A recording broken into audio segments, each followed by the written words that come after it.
When I was 12, I asked God to make me 6'5". Oops. In my opinion, Michael Jordan was Jesus. All right. Nazareth was a city in North Carolina. Right. The best time to pray was during fourth quarter. Okay. And basketball was the only religion worth dying for. Dear God, tell me to listen. Allow me to guide my family in the right direction, but teach me how to do it with a steady hand. I know you know my son starts school in Florida soon, so I pray to you that you teach his mother how to keep a steady man. I pray my little girl grows up with her mother's face and stays free of sin. Scratch that.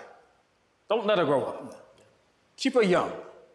Let her forever cherish the memories of waking up to the smell of pancakes and cinnamon, because one day they'll be replaced by the scent and sin of men who lust for her innocence. Men like me who know how to burn a woman's heart hotter than the hell they come from. Our Father, who art in heaven, hallowed be thy name. I know I've seen thy kingdom come in more than one Brooklyn soup kitchens. I pray thy will be done every time the Packers take the field. Thank you for 75-degree days on earth, as I'm sure it is in heaven. You've given me so much more than daily bread. I feasted on days I should have starved without even saying grace. It's a wonder I still have a tongue to speak your name.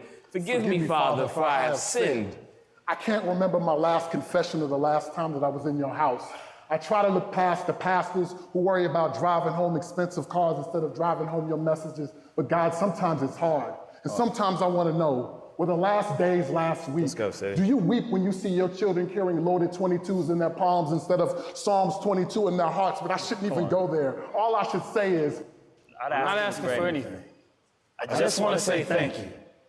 Thank you for giving me the greatest gift, the gift of a second chance. I mean, this is how I know he's forgiven my trespasses. And Javon still being here is how I know he's forgiven those who trespass against us.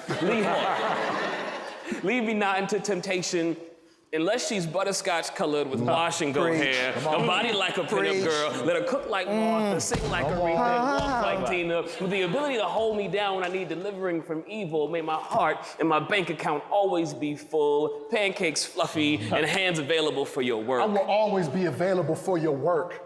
I stand before you with my 4 brothers all alive past the age of 25. I've gone through different stages, walked through the valley of death to these stages, betrayed by Judas and Cain, took trips with 2 with Cains like I'm Noah. Knowing that I should know better than that, knowing my parents taught me better than that. That's why I solemnly swear to get this right, including my marriage life, and not have as many wives as Solomon. Dear God, I only have one question. Is it me? Or was my ex really that freaking crazy? I mean, huh? What up, God? And I mean, I ain't asking what up, God, like I'm from New York or something. I'm asking for real, like what up, God? Like how you doing? How you living? You all right, God? You good, God? I'm sure not enough people ask you how you doing. You all right, God? Huh? What? You stupid. God funny, huh? You just gonna talk about him in the front row like that? See, my God is a comedian. Prior than prior, before Benny, has more heart than heart. Dear God, speak to me in a way that I understand. I'm not a fan of reading between lines, and I'm having a hard time deciphering what it is you want me to do. I have 2 voices sitting on my shoulders, and I don't know what's more confusing. Which one is right, or which one is wearing the white? See, where I come from, the only angels we see come in the form of blue jets during Fleet Week and are only there for our entertainment. And even at a young age, some of us know that that's the closest to any of these angels we're ever going to get. So we're left to live off hope. Hope that one day we too can share these same skies with them, and just like that, they're gone as quickly as they came, and it's back to the same stuff on a different day. And I'm left here on earth to pray that one day you will hear me when I say, Dear God. I've been pronouncing your name incorrectly.